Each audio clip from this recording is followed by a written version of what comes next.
Hello everyone, আসসালামু আলাইকুম। Welcome back to my another blog. সবাই কেমন আছেন? আই হোপ সবাই ভালো আছেন। আমি আলহামদুলিল্লাহ ভালো আছি।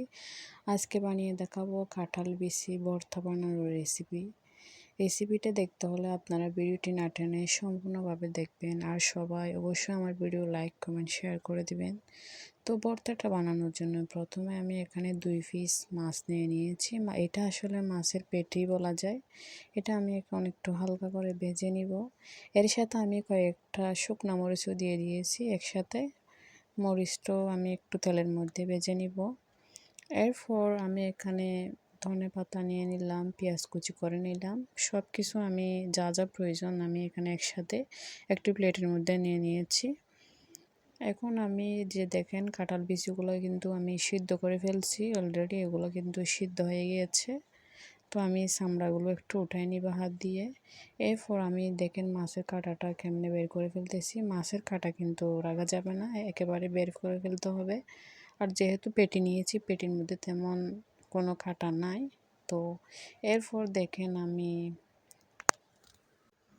পাটার মধ্যে আমি শিল দিয়ে এটা আমি এখন পিষে ফেলবো। সব কিছু আমি এখানে দিয়ে দিয়েছি, লবণটাও আমি একেবারেই পিষে ফেলবো। আর এটা হচ্ছে, আমি যেহেতু চট্টগ্রামের মানুষ, আসলে আমাদের চট্টগ্রামের মানুষরা এভাবে শিল পাটার মধ্যে ভর্তা করে না। এই রেসিপিটা হচ্ছে আমি আমার ভাবির থেকে শিখছি।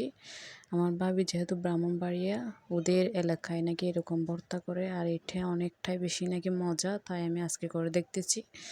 তো আমি দেখেন সব কিছু কিন্তু আমি একেবারে এখানে পিষে ফেলতেছি, একেবারে ধনেপাতা সহ পিষে ফেলতেছি। এটা আমি ফার্স্ট করতেছি, তো আমার আজকে ফার্স্ট অভিজ্ঞতা হবে এটা করে।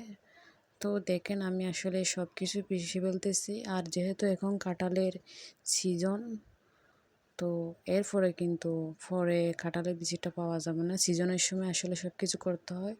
তো দেখেন আমি একেবারে সব কিছু যা যা নিয়েছিলাম সব কিছু আমি এখন পিষে ফেলছি। আর এরপর আমি দেখেন এগুলো ভালোভাবে আমি একেবারে ব্লেন্ড করে ফেলতেছি। তো হয়ে গিয়েছে, আমি সব কিছু মাখাইয়ে নিলাম। দেখেন আমার কাঁঠাল বিচি ভর্তা অলরেডি হয়ে গিয়েছে। তো ভর্তাটা আমি একটা প্লেটের মধ্যে নিয়ে নিচ্ছি। তো দেখেন ভর্তার কালারটা কিন্তু অনেক সুন্দর আছে, আর এটা অনেক বেশি টেস্টি হয়েছে।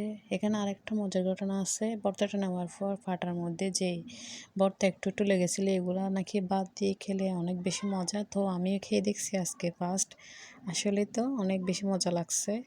আর ভর্তাটা অনেক বেশি টেস্টি লাগছে আমার কাছে। আপনারা চাইলে বাসার মধ্যে এটা করে দেখতে পারেন।